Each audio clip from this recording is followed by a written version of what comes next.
Thank you so much, Richard. Dėkoju, Richardai. Na, o dabar pakviesiu kitą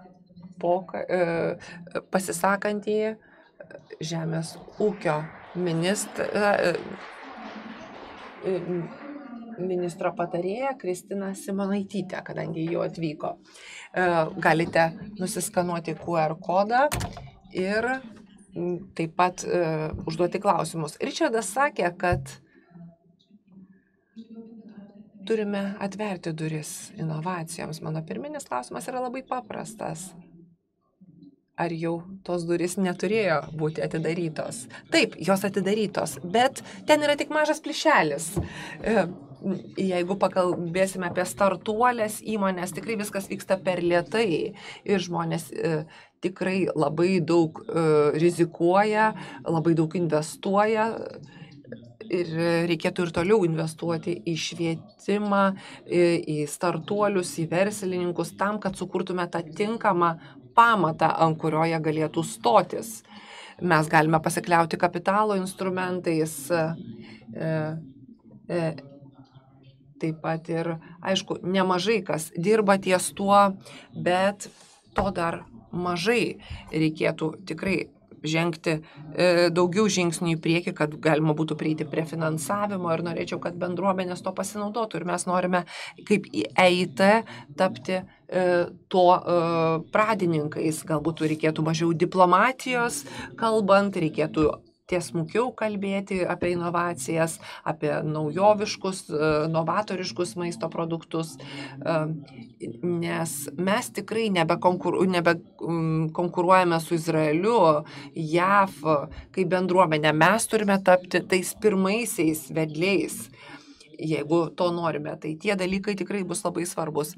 Jeigu to nepakanka, kaip jau ir sakėte, negalime produktai greitai rinkos nepasiekia pakankamai, kaip sakėte, galėtume trumpai pasidalinti sėkmės istorijomis, pavyzdžiais, kurie pakankamai greitai pasiekė rinką ir gali tapti geriausiais pavyzdžiais. Na, pavyzdžiui, yra puikus startuolių portfelis, pavyzdžiui, Lenkijos startuoliai dar surinko 2,5 milijono ir sukūrė naujus baltymus. Ir tie produktai jau pasieks greitai rinką. Jie iš tikrųjų nemažai surinko pinigų, gerai padirbėjo, kaip transformuoti atliekas į baltymus.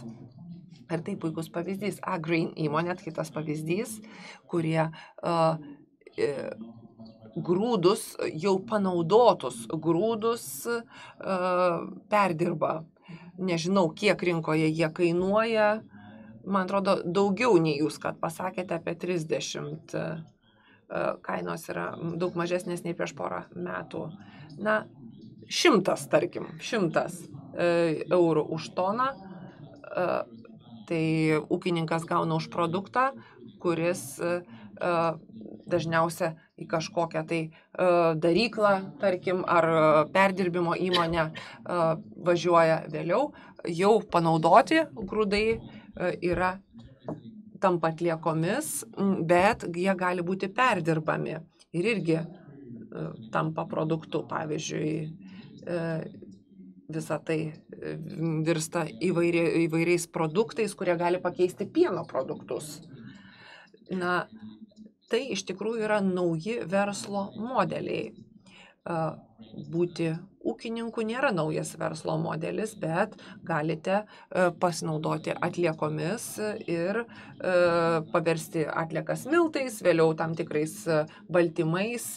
Jeigu bendradarbiausite kartu, tai gali virsti ir pašarais gyvuliams, tai tie naujoviški produktai tikrai skatina verslą. Ačiū už tas įžvalgas. Pone Janulevičiau, jūs linksėjote galvą. Kokia yra dabartinė situacija bioekonomikos sektorioje Lietuvoje bendraja prasme? Nelengva pakomentuoti, tikrai Žemės ūkio ministras gerai pakomentavo, kad mes vis dar esame didžiausias žaliavų grūdų eksportuotojas. Ir man atrodo dabar mums atsiranda puiki galimybė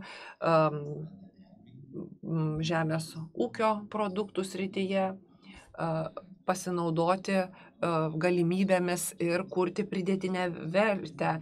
Ne tik žaliavų eksportuotojų tapti, bet tų produktų, kurie prideda daugiau pridėtinės vertės. Mes keletą metų jau apie tai kalbame, matau teigiamų pokyčių, netgi ir koncernuose, kurie turi savo nišą, savo kryptį. Mes eksportuojame grūdus, žinome, kaip tą daryti.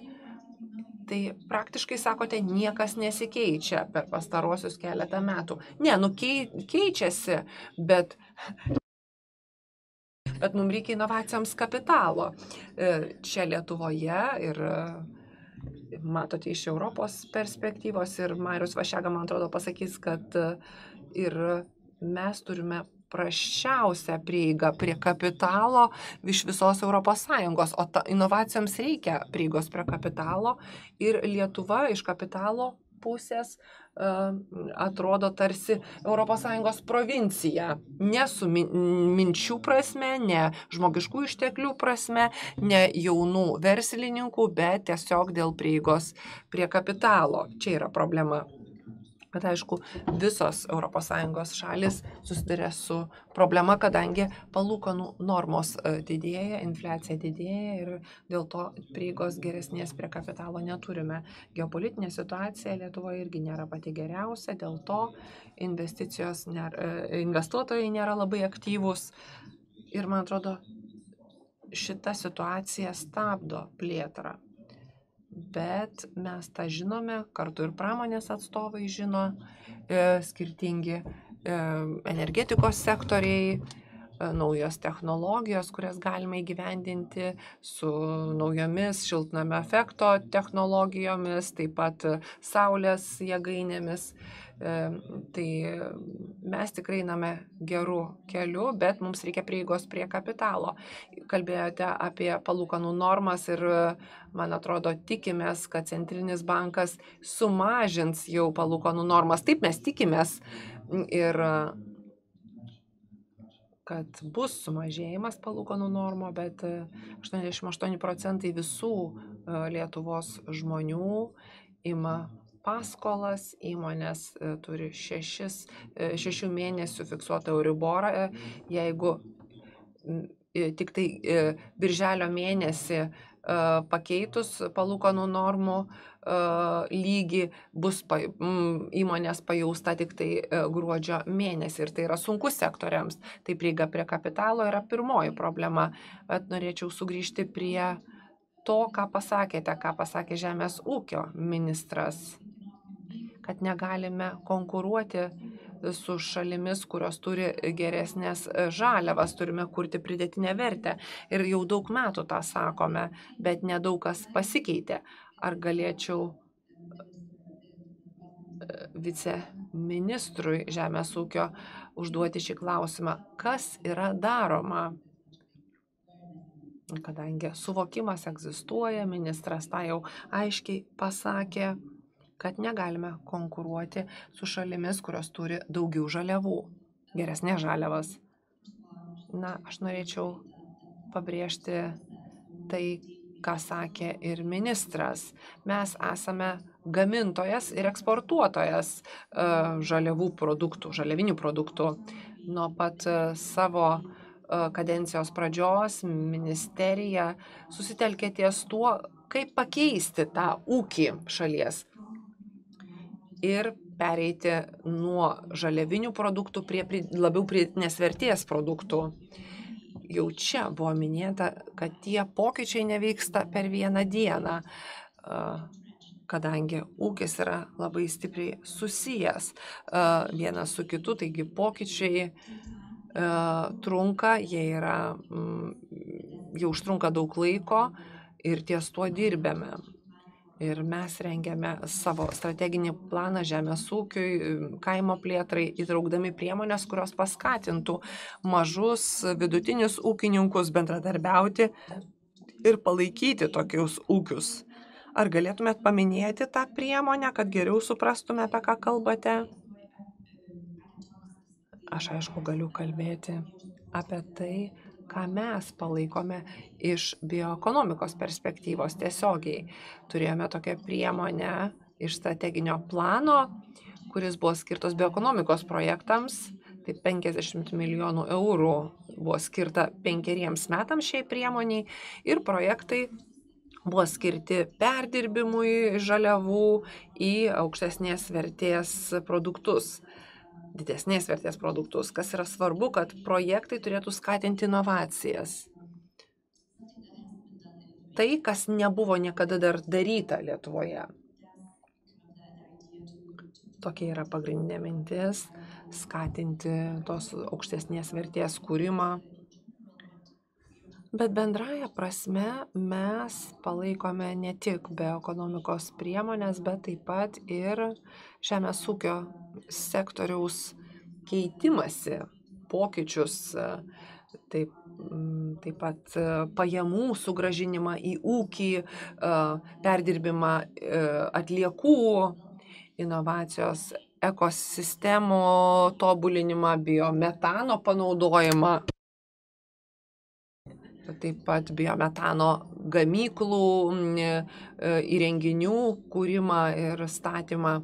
Bet šiandien mes turėtume geriau suvokti taip pat ir kitą pusę, kaip mes tas gamyklas kursime, statysime ir galėsime jau iš kokių šlapynių, pavyzdžiui, tiekti žaliavas joms perdirbimui, kad ūkininkai gautų taip pat ir tą galutinį produktą.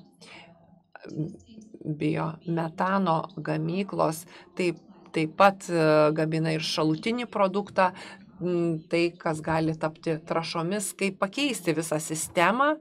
Toks kyla klausimas, kad viskas būtų aišku tiek ūkininkui, tiek kitoms suinteresuotoms pusėms. Tai toks yra pagrindinis klausimas šiandien. Kaip suprasti, kas mus laukia ateityje, o kaip Estijoje situacija ar panašios problemos. Kas prisidėjo prie Estijos bioekonomikos, jūs aišku prisidėjote prie to žemėlapio kūrimo, gal galėtumėt pasidalinti mintimis. Ačiū, kad pakvietėte mane, tikrai nuostabu būti čia ir visą laiką sakau, kad esu vienas iš bioekonomikos evangelikų, taip sakant, Estijoje ir galiu apie tai kalbėti. Tai yra mano tema. Aš norėčiau tik pasakyti, kad buvo tikrai kelionė ilga tam, kad galėtume parengti strateginį dokumentą, kuris virstų konkrečiais veiksmais. Ir tam, kad pasiektume tokių ambicingų vizijų, kad bioekonomika taptų ateities ūkio pagrindu. Ministerijoje teigiame, kad ateities ūkis yra bioekonomika, kito kelio nėra. Ir jeigu kalbame apie žaliąją pertvarką, tampa aišku, kad bioekonomika įgalina žaliąją pertvarką, o žalioji pertvarka nėra įmanoma be bioekonomikos. Aišku, kyla klausimai apie didesnę pridėtinę vertę, kaip panaudoti žaliavas, kurias turime ir Estijoje, turime daug žemės ūkio žaliavų. Aišku, miškininkystės sektorius Estijoje yra labai svarbus, netgi svarbesnis nei maisto ar žemės ūkio sektorius. Ir tokia pati situacija yra ir Estijoje. Metų metus mes jau kalbame apie tai, kad turime pasinaudoti žaliavomis geriau, sumaniau ir suteikti didesnės pridėtinės vertės. Bet pažiūrėjus į eksporto skaičius, kiek mes eksportuojame, tai dažniausia yra žaliavinis pienas, grūdai ir mediena. Bet ar jūs priartėjote prie geresnio panaudojimo žaliavų? Ar tikrai kažkokių žingsnių jau padarėte? Taip, esame tikrai pasistumėję į priekį. Buvo nemažai investicinių priemonių iš RRF fondo, kurios buvo skirtos bio išteklių vertės geresniam kūrimui. Apie 30 milijonų eurų buvo tam skirta. Taip pat buvo ir kiti veiksmai įgyvendinti. Na, pavyzdžiui, Estijos įmonės, kai kurios gerai taiko žiedinės ekonomikos principą. Ir Estijoje tas yra puikiai panaudojama. Apie 60 milijonų eurų investicijų yra įtraukta į finansavimą miškininkystės sektoriuje, tam, kad būtų paskatintas bioekonomikos sektorius. Bet žemės ūkio pusė yra šiek tiek juda lėčiau, kadangi tai yra tradicinis sektorius ir labai inertiškas jis yra. Ir ūkininkai Estijoje norėtų būti tik ūkininkais, ne chemikais, ne energetikais, ne verslininkais. Bet čia, aišku, reiktų pakalbėti apie tai, ką labai atsargiai vertiname. Tai sprendimai įvairių centrų, klasterių, simbiozių kūrimas tarp įvairių sektorių bioekonomikoje yra labai svarbus. Ir čia kalbame ne tik apie sektorius, dėl to nenoriu kalbėti apie sektorius, kai kalbu apie bioekonomiką, nes tokio sektoriaus nėra. Bioekonomika yra susijusi su viskuo. Ačiū. Aš gal trumpai galėčiau sugrįžti į Lietuvos realijas ir paklausti Kristinos. Yra aspektai, iš ko galime pasimokyti, man atrodo, iš Estijos pavyzdžio ir galbūt kažką jūs norėtumėt pritaikyti ir įgyvendinti čia. Aš norėčiau daugiau išgirsti, man atrodo, apie Estijos strategijas, kurias jie sukūrė, kadangi mes Lietuvoje neturime tokių. Galėsime apie tai daugiau galbūt pašnekėti, bet kiek svarbu yra turėti tokią strategiją, kad galėtum stumtis į priekį, nes visų atsakymas turbūt bus skirtingas. Kam pritarčiau, kad reikėtų tam tikrų gairių, kur tikslai galėtų būti nusakyti, aprašyti, kad galėtume vėliau pasižiūrėti, ko mes pasiekėme, kaip gerai mums sekasi, kokios yra sėkmės paslaptis. Tai, man atrodo, tokios strategijos ar žemėlapio turėjimas, ar gairių turėjimas padėtų mums sėkmingiau judėti šioje srityje. Dar vienas klausimas ir man būtų įdomu išgirsti ir estišką patirtį. Jūs minėjote, kad nenorite kalbėti apie įvairius skirtingus sektorius, bet man atrodo, kai parengėte tokį strateginį dokumentą, turite kalbėti su skirtingomis ministerijomis. Kaip vyksta tas procesas? Kaip galėtume mes galbūt rasti sprendimą ir bendradarbiauti su skirtingais sektoriais, kad sukurtume kažką, kas būtų toks viršsektorinis dalykas? Puikus klausimas, aš užduosiu jį šiek tiek vėliau, bet dabar pereikime prie Europos komisijos atstovo, nes pradėjome kalbėti apie strategijas, gairias, ko tikimės iš ES, kokį vaidmenį vaidina Europos komisija, kad galėtų suderinti bioekonomikos politikos kryptis ir strategijas ir iniciatyvas. Aš manau, kad mes siekiame vaidinti ir vaidiname labai aktyvų vaidmenį 2018 metais buvo sukurta bioekonomikos strategija, bet prisimenu tos laikus 2018-osius, tai buvo laikai dar prieš žaliąjį kursą ir viskas buvo visiškai kitaip. Manau, kad dabar bioekonomika galėtų įgauti postumį įgyvendinant žaliojo kurso politikos kryptis, nes ten yra nustatyti labai aiškus tikslai, kurie padeda verslo įmonėms galvoti apie ateitį, teisingai investuoti ir žinome, kad ateitis bus žalia. Ir iš ties tai, kaip viskas vyksta europiniu lygiu, tai yra nustatytas aiškus kelias iki 2050-ųjų, tai yra ekonomikos neutralus poveikis klimatui. Taip pat yra nustatytas tikslas sumažinti CO2 išmetalus 50%. Turime 2040-ųjų tarpinį tikslą sumažinti CO2 emisijas 90%, tai buvo pasiūlyta Europos komisijos.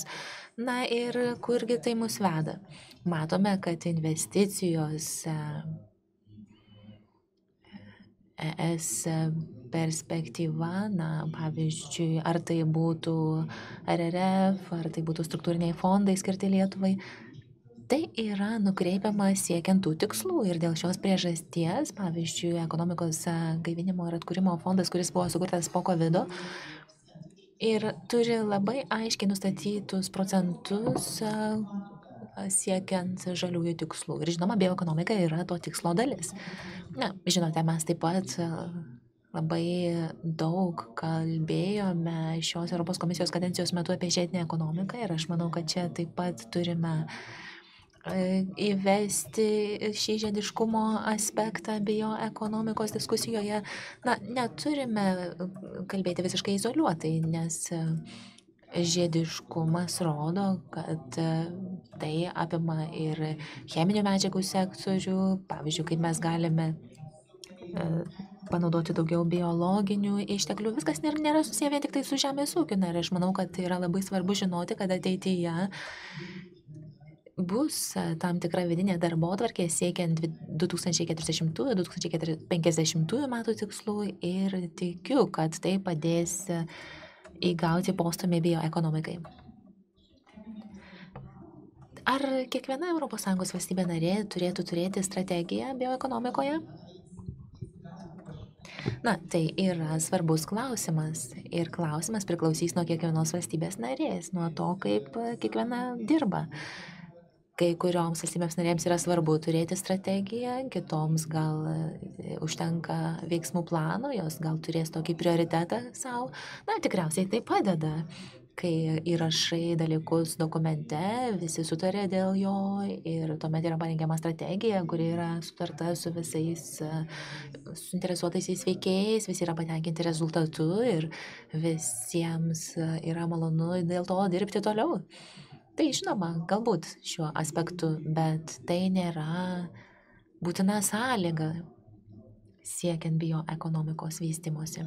Vidmantas. Norėjau prisiminti, kad 2013 metais mes siekėme tapti konkurencingi be jokios ES paramos. Ta strategija buvo labai plataus užmojo. Na, šiandien galbūt nėra taip jau populiaru sakyti apie tai, jo galima išgyventi be jokios ES paramos. Na ir kaipgi, ar ta strategija buvo užbaigta žemės ūkyje, nes tikrai ji buvo labai ambicinga. Tai buvo lyg ir šiaurinė žvaigždė Lietuvai. Gal mes galėjome iš to pasimokyti iš Estijos. Na, kaip jums pavyko be ES paramos? Jūs jau žinote atsakymą. Nenorite komentuoti, bet gal galėtumėte pakomentuoti tai, ką minėjo Kristina, kaip vyksta ta komunikacija tarp Estijos ir Lietuvos ministerijų. Taip, tai yra labai svarbus klausimas. Ankstesnis klausimas buvo apie tai, ar iš ties yra būtina turėti apskritai bet kokią strategiją. Sakyčiau, kad pats dokumentas, popierius yra niekas. Turime tūkstančius puslapių, strategijų, gairių ir taip toliau, bet sakyčiau, kad šio pratimo svarba yra būtent tai, kad ministerijos, suinteresuoti veikėjai, universitetai pagalvotų visi kartu apie iššūkius šiame sektoriuje ir galimybės šioje srityje. Taip pat yra svarbu šio proceso metu suvokti, kad bioekonomikos reikšmė tampa suprantamesnė. Sakyčiau, kad daugelis iš mūsų supranta, kas tai yra bioekonomika, bet sudėtinga tai, kad maisto gamyba taip pat yra bioekonomikos dalis. Mes jau tūkstančius metų gaminame maistą. Ta patį galėtume pasakyti ir apie miškininkystės sektorių, todėl žmonėms yra sunku suprasti, kodėlgi mes dabar pradedame kalbėti apie bioekonomiką. Na ir svarbiausia yra tai, kad tai yra alternatyva iškastinio kuro varomam pasauliui. Na, o bendradarbiavimas tarp ministerijų, sakyčiau, nebuvo labai paprastas. Nekeista, nes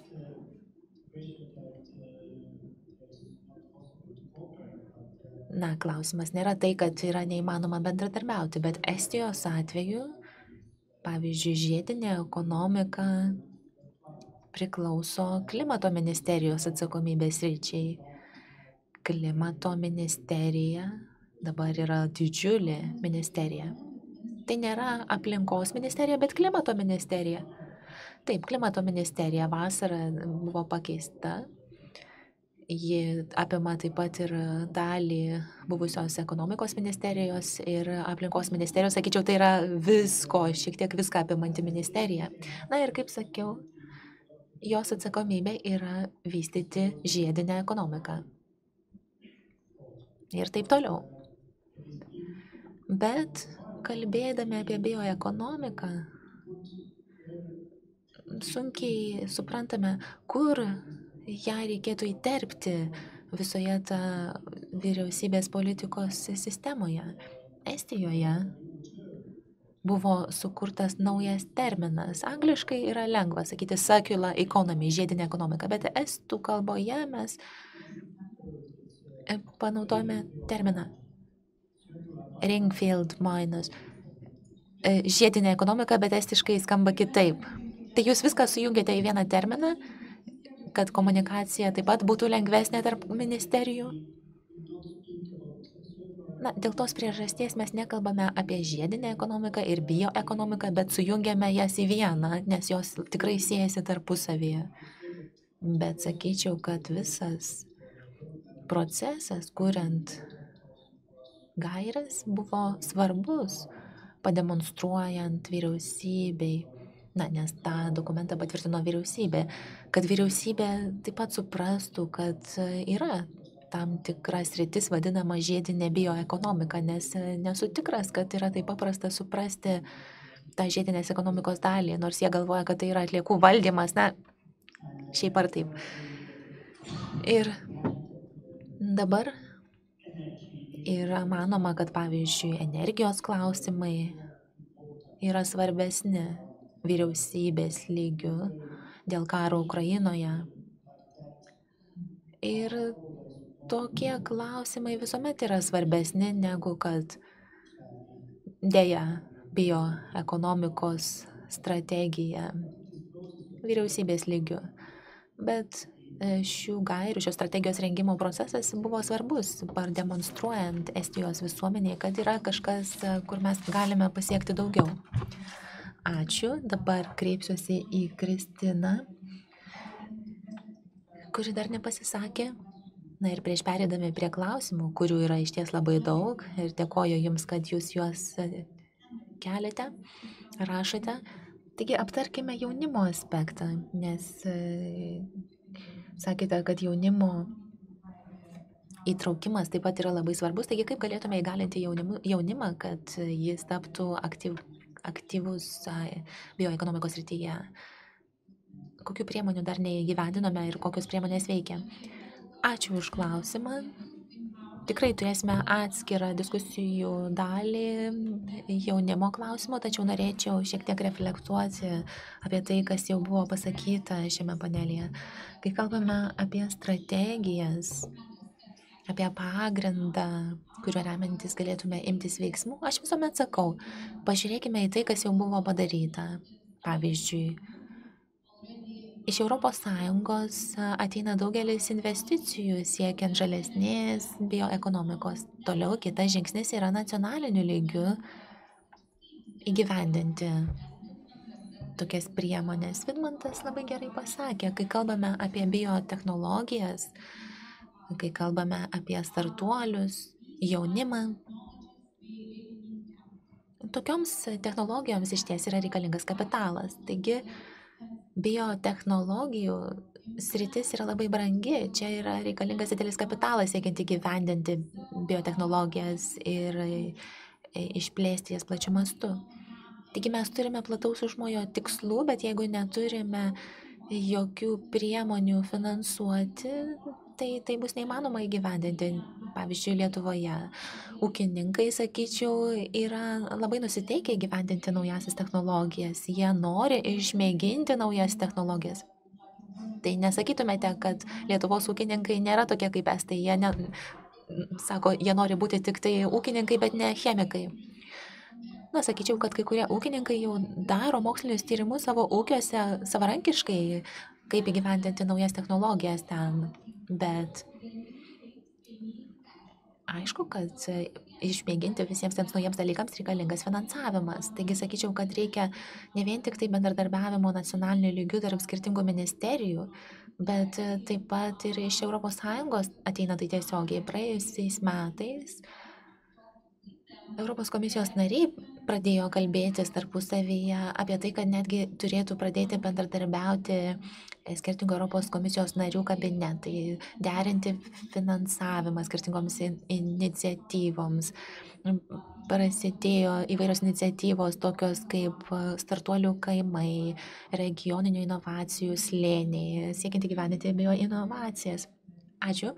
Tikrai dabar užduosiu klausimus ir pirmą skirsiu Vidmantui, kuris klausėsi labai atidžiai, linksėjo galvą, taigi tikiu, kad jis ir turės puikų atsakymą. Taigi, kaip galime įtikinti politikos rengėjus imtis inovatyvesnių priemonių? Aišku, kad mums reikia, kad politikai suprastų inovacijų ekosistemą. Tai yra klausimas ir Richardui. Na, politika dažnai yra įtraukimo ir įkvėpimo sritis. Aš žinau, kad žmonės laukia įkvėpimo, jie laukia pavyzdžių iš tų, kurie nuveikia įspūdingus darbus. Aš manau, kad visų pirma, reikėtų to daugiau, reikėtų pademonstruoti, koks yra pokyčių potencialas, reikėtų, kad politikai, politikos kūrėjai būtų įtraukti į šią sritį. Ir dalyvavimas, bendradarbiavimas su Europos komisijos generaliniais direktoratais yra labai svarbus. Ir dabar reikėtų pasižiūrėti, na, kaip galima būtų pasiklausyti, ką, pavyzdžiui, jūsų bendruomenė galėtų padaryti baltymų diversifikacijos srityje, arba ką galėtų padaryti jūsų bendruomenė kitoje srityje. Taigi, visų pirma, reikėtų pakeisti balso toną, kad nebūtų vien tik tai politikai stovintys ant piedestalo ir visi kiti jiems tik tai lankstytųsi. Reikėtų suteikti tą įkvėpimo kibirkštį, mesti iššūkį, pakeisti tą mąstymo būdą. Antra, reikėtų pasirinkti galbūt porą lūžinių temų. Na, jūsų pasisakymas tikrai buvo labai platus. Yra tiek daug politikos priemonių, kurias mes galėtume įgyvendinti. Tai yra vienas iš svarbiausių egzistencinių Europos iššūkių, kurgi skirti dėmesį. Mums EIT Food įmonėje, na, jeigu mes visi susėstume aplink stalą, tai turėtume milijoną skirtingų idėjų, bet mes skiriame pagrindinį dėmesį tam, kaip padaryti, kad inovatyvūs maisto produktai būtų galinami naudojant precizinį fermentavimą, baltymų technologijas. Tai mes turime aiškius iššūkius, kaip tai reikėtų padaryti ir tuomet pasižiūrime, ar galime pasiekti proveržio ten. Tai yra pirmas dalykas. Kitas dalykas būtų kitame spektro gale - ūkininkavimo politika. Kaip būtų galima suteikti ūkininkams drąsos, kad jie patys galėtų imtis pokyčių? Vėlgi, ūkininkai yra verslininkai, jie priima sprendimus kiekvieną dieną ir dauguma rizikos yra pačiame ūkyje. Taigi, jeigu mes pasižiūrėtume į tą politiką, kaip reikėtų panaikinti riziką ūkyje, tuomet galėtume pasiekti lūžio ūkininkų lygių, kad jie imtųsi pokyčių patys. Ir galbūt tokiu būdu jūs galėtumėte pereiti prie nulinių subsidijų. Ūkininkai gali tai padaryti. Jiems reikėtų tiesiog suteikti šiek tiek pagalbos, pasitikėti jais. Ir kad jie žinotų, kad jie galės kreiptis, jeigu viskas pakreipis netinkama linkme. Na, Vidmantai, gal galėtumėte pakalbėti apie politikos kūrėjus, tono pakeitimą? Na, apskritai viskas yra susijęs su švietimu ir suvokimu. Aš manau, kad tai, ką mes darome su žaliuoju kursu, žaliaja kryptimi, einame gerą linkme. Esame labiau patikimi, kalbant ir apie ES apskritai, bet sakyčiau, kad švietimas. Šiuo atveju švietimas suteiktų mums galimybę pakeisti viską ateityje. Na ir svarbu kalbėti ir apie jaunimą, ūkininkus, taip. Gaila, bet jaunos kartos ūkininkai apgailestauju tai sakydamas, bet jie tikrai yra inovatyvūs. Jie imasi įvairių praktikos priemonių, siekdami pagerinti savo verslo modelį. Ir aišku, kad tradicinis ūkininkavimas vis dar yra paplitęs, matome tai Lietuvoje, taip pat ir Lenkijoje. Jie nuo senų laikų turi kovoti dėl kažko, tai yra suprantama. Bet jeigu pasižiūrėtume, kas dabar demonstruoja gatvėse su traktoriais, kuriuos matome, tai sakyčiau, kad tai yra senesnės kartos ūkininkai didžiąja dalimi. Viskas priklauso nuo švietimo. Na ir klausimas yra susijęs ir su švietimu. Ką galėtumėte pasakyti apie etiką, švietimą? Daugelis pasisako prieš inovacijas ūkiuose. Žmonės sunkiai juda nuo tradicinių trąšų prie bakterijomis besiremiančių trąšų. Ar turime pakankamai žmogiškųjų išteklių komisijos lygių? Pone Vaščega, kurie galėtų teikti patarimus startuoliams, kaip registruoti naujus produktus ir taip toliau. Gal galėčiau visų pirma sureaguoti prieš pereidamas prie startuolių įgūdžių ir jaunesnės kartos klausimo. Manau, kad tikrai, kalbant apie jaunesnius ūkininkus, jų požiūris yra visiškai kitoks, bet tą patį galėtume pasakyti, kalbant ir apie žuvininkystės politiką. Matome tą patį. Kai matome jaunus žvejus, tai visai jau kitas vaizdas. Jiems reikia turėti bevelį internetą laivuose, švarius tualetus ir taip toliau. Ir kuomet jie tai turi, tai jie yra patenkinti ir dirba savo darbą iš įsitikinimo dėl to, kad juo užsiėmė jų tėvai ir seneliai. Manau, kad tą patį galima perkelti ir į žemės ūkį. Kuo tai yra patraukliau jauniems ūkininkams, tuo daugiau inovacijų atsiras ir žemės ūkyje. Kalbant apie startuolius, Europos komisija ir žmogiškosius išteklius, komisija paprastai atrodo didžiulė, žvelgiant iš šalies, tūkstančiai darbuotojų ir taip toliau. Bet kai pasižiūrime atidžiau ir pasižiūrime, kiek konkrečiai žmonių sprendžia konkretų klausimą europinių lygių, na pavyzdžiui, sakykime, aš geriausiai žinau keletą generalinių direktoratų, vienas iš jų yra aplinkos. Mažiau negu 400 žmonių tame ES departamente. Ar daug? Na, tikriausiai daugiau negu Lietuvos aplinkos ministerijoje. Bet tai yra atstovaujama maždaug 450 milijardų žmonių. Tai yra tikrai labai mažai žmonių, jeigu turime omenyje tai, su kiek valstybių narių jie turi tvarkytis. Tai yra nuolatinė kova. Bet mes turime dirbti su tiek išteklių, kiek turime, negalime jų plėsti, jie yra perkelinimi remiantis prioritetais. Ir aš manau, kad mes sugebame pasiekti rezultatų ir manau, kad tai sugebėsime ir ateityje. Na, o ką galima pasakyti apie finansavimą? Perskaitysiu šį klausimą lietuviškai, paskui pati išversiu. Su startup yra jų rezultatų skeilinimas, čia reikia stambaus verslo, ne rizikos kapitalo.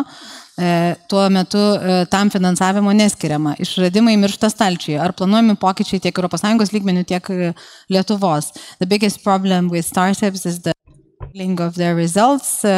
We need capital other than venture capital. The involvement of capital, if there is no financing, the innovation dies in the doors. Is there any change foreseen on the EU and the Lithuanian level as well?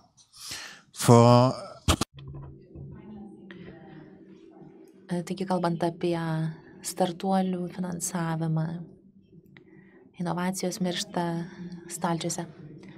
Na, aš manau, kad ES biudžetas yra pakankamai nuspėjimas, nes jis yra nustatomas 7 metų laikotarpį, ką tik turėjome vidurio laikotarpio peržiūrą.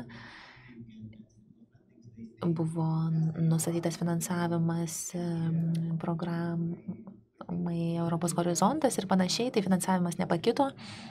Na ir kartais galvojama, kad ES biudžetas gali padaryti viską, bet tai yra 106 milijardai eurų per metus ir tokiam kontinentui, žemynui, tai nėra labai didelis biudžetas. Taigi yra tam tikras nuspėjamumas. Toliau klausimas jau, kaip tai yra paskirstoma valstybėms narėms. Bet čia viskas priklauso nuo kiekvienos valstybės narės. Kaip manote, ES galėtų skatinti mainus tarp startuolių, akademikų, politikos kūrėjų, tam, kad būtų išlaikyta 1,5 laipsnių Celsijaus temperatūra po 2050-ųjų? Kokios tam yra kliūtys ir kaip jas išspręsti? Kas norėtų atsakyti į šį svarbų klausimą? Richardai. Taip, tai yra labai svarbus dalykas. Na, pasižiūrėkime, kokį vaidmenį turi suvaidinti startuoliai 1,5 laipsnių iššūkyje. Jie turi imtis inovacijų konkrečiose srityse. Tai sakyčiau, kad jei galėtume skirti dėmesį, kokių intervencijų reikėtų padaryti, pavyzdžiui, bioekonomikos srityje. Bioekonomikoje yra įvairių labai apčiuopiamų galimybių siekiant sušvelninti CO2 emisijų poveikį. Taigi reikėtų rengti konkrečią tikslingą diskusiją toje srityje, įtraukiant startuolius ir inovatorius. Na, mes skiriame dėmesį startuoliams, daugelis jų žlunga ir tai yra dėl viso proceso. Tačiau inovatorių yra visur, net ir seniausiose, didžiausiose korporacijose. Taigi, jeigu mes pagalvotume apie startuolius ir inovatorius, įtrauktume juos į tą pokalbį, labai tikslinga diskusija, būtent mes tai šiandien ir darėme, tai būtent tai ir yra ta bendruomenė ir forumas, kuriame galima turėti tikslinę diskusiją apie tai, ką reikėtų daryti. Taigi, toliau, kas yra tie įgalintojai? Nuspręskime, kas yra tie įgalintojai, kurių mums reikia. ES yra labai daug lėšų, tačiau yra sunku jų paprašyti tinkamai. Taigi, jeigu būtų galima pasinaudoti tokiu forumu kaip kad šis, na, aš tikrai dirbu labai daug su Niderlandų kolegomis, jie yra labai tiesmuki. Tai pasielkime taip kaip Olandai, būkime tiesmuki ir sakykime, ko mums reikia, tam, kad galėtume finansuoti tai ir tai. Man patinka. Toliau, Kristina, klausimas jums. Kalbant apie bioekonomiką žemės ūkio srityje, daug kas priklauso nuo teisingų trąšų panaudojimo. Kokios finansinės paskatos planuojamos, kad būtų panaudotos ir gaminamos naujos pažangios trąšos Lietuvoje?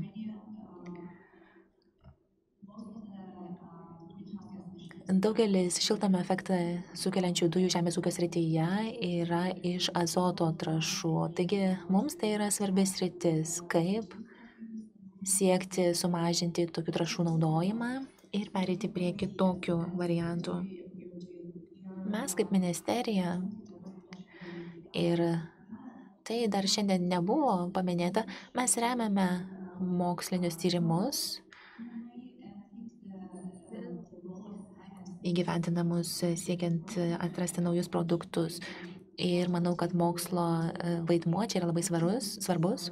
Reikėtų juos įtraukti taip pat į šį dialogą ir padėti mums visiems suprasti, kas yra bioekonomika ir kokie būtų sprendimai klimato kaitos srityje, bioįvairovės praradimo srityje ir taip toliau. Taip pat reikėtų rasti alternatyvas, pavyzdžiui, trąšų srityje, sprendžiant šią konkrečią problemą. Tai mes kaip tik tai ir darome, mes remiame mokslininkus, mokslo institucijas Lietuvoje per įvairius projektus, tiesioginį finansavimą, jų įgyvendinamiems projektams. Per ilgalaikį laikotarpį taip pat. Tai būtent mes tai ir darome. Estija, ar jūs norėtumėte pasidalinti kokiomis nors paskatomis? Kalbant apie mokslinius tyrimus, inovacijų finansavimą, aišku, kad tai yra labai svarbu, nes be to nebūtų įmanoma rasti jokių naujų sprendimų. Be abejo, tai taip pat yra vienas iš pagrindinių bioekonomikos strategijos ramsčių Estijoje. Aišku, kaimo reikalų ir Žemės ūkio ministerija, ne viena šioje srityje vaidmenį, ten taip pat yra ir švietimo ministerija. Kitos mes ieškome investicijų, kad suteiktume galimybės išmėginti naujas inovacijas. Yra dirbama laboratorijose, mažų mastelių. Estijoje vystomas centras, kur bus galima naudoti, testuoti ir išbandyti laboratorijų rezultatus biomasės ir bioproduktų vystymo srityje. Tai yra labai svarbu. Taip pat dar norėjau paminėti dėl inovacijų ūkių sektoriuje Estijoje, kad jau būtume visiškai sąžiningi. Aišku, kad laukiame, kad ūkininkai to imtųsi, ypač jaunesnioji karta.